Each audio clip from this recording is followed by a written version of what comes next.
Welcome to African Today, the voice of a changing continent.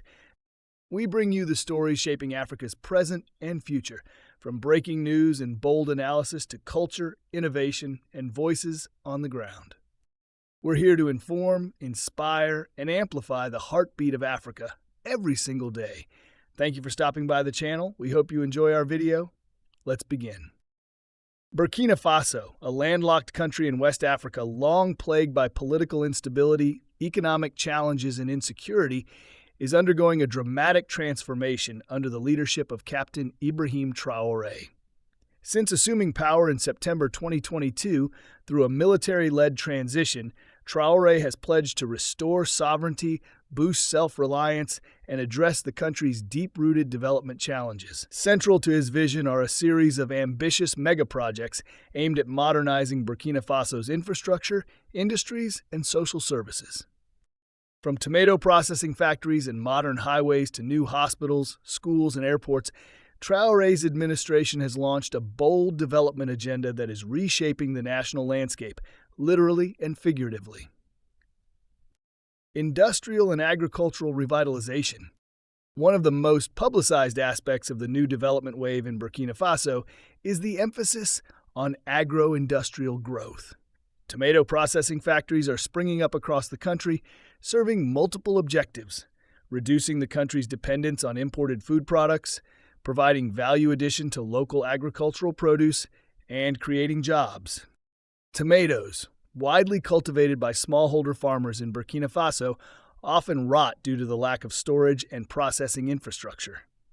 With the new factories in place, local tomatoes are now being processed into puree, paste, and sauces, which not only serve local markets, but are being prepared for export to neighboring countries.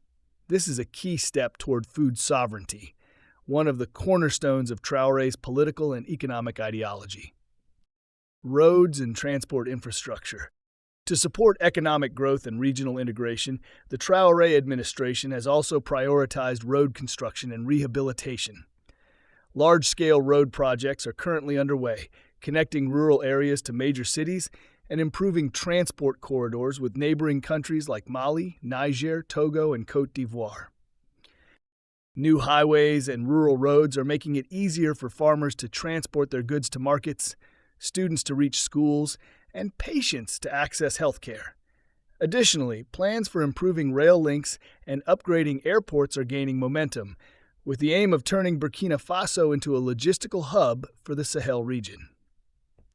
The modernization of Ouagadougou International Airport and the proposal for new regional airports reflect a broader vision to open the country to trade, tourism, and international partnerships. Healthcare expansion, a new social contract.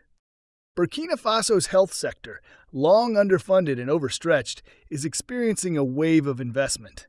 New hospitals and clinics are being built across the country, especially in underserved rural areas. Emphasis is placed on maternal and child health care, emergency services, and training new medical personnel. Mobile clinics and community health programs have also been launched, particularly in conflict-affected zones where insecurity had previously cut off access to medical services. These efforts not only save lives, but also restore faith in public institutions. Educational reforms and school construction. Captain Traoré's government sees education as a vital weapon in the fight against ignorance, extremism, and poverty. Dozens of new schools are being built, including primary and secondary institutions, as well as vocational training centers. The focus isn't just on infrastructure. It's also on curriculum reform, teacher training, and expanding access to marginalized communities, including girls and internally displaced persons. By investing in education, the government hopes to empower the next generation with the skills needed to build a prosperous, self-reliant Burkina Faso. Energy and digital transformation. Mega projects in the energy sector are also gaining attention. Solar power stations and mini-grids are being deployed to expand electricity access to rural areas, reduce dependency on imported fuel, and support green development goals. Burkina Faso's abundant sunshine is being harnessed to light up homes, power businesses, and drive agricultural processing. Parallel to this is the digital transformation agenda. The Traoré administration is encouraging innovation through the creation of tech hubs and the expansion of internet infrastructure, aiming to digitize public services, boost youth employment, and attract tech investment. A sovereign development model. What sets these mega projects apart from previous development efforts is the philosophical shift behind them. Rather than relying heavily on Western donors or external consultants, Burkina Faso is increasingly looking inward and to non-traditional partners like Turkey, Russia, and China. Local labor, local resources, and local expertise are being prioritized. This sovereign development model, as it is often called by supporters of Traoré, aims to make the country resilient in the face of global economic shocks and reduce foreign dependency. Challenges and criticisms. Despite the visible progress, the Traoré administration faces significant hurdles.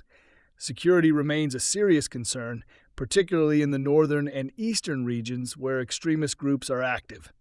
Some critics also raise concerns about press freedom, political pluralism, and the centralized nature of the current transitional government. Furthermore, financing megaprojects in a country with limited fiscal capacity is not without risk. Transparency, good governance, and public accountability will be essential to ensure that these projects are sustainable and equitable. A turning point for Burkina Faso. Captain Ibrahim Traoré's leadership has ushered in a period of renewed hope and bold ambition. The pace and scale of development projects suggest a government that is serious about changing the country's trajectory. For a nation long trapped in cycles of poverty and instability, this wave of megaprojects offers a glimpse of what a self-reliant, modern Burkina Faso could look like. Whether this momentum can be sustained in the face of domestic and geopolitical pressures remains to be seen. But for now, bulldozers, cranes, and construction crews are working across the country, and a new chapter in Burkina Faso's story is being written.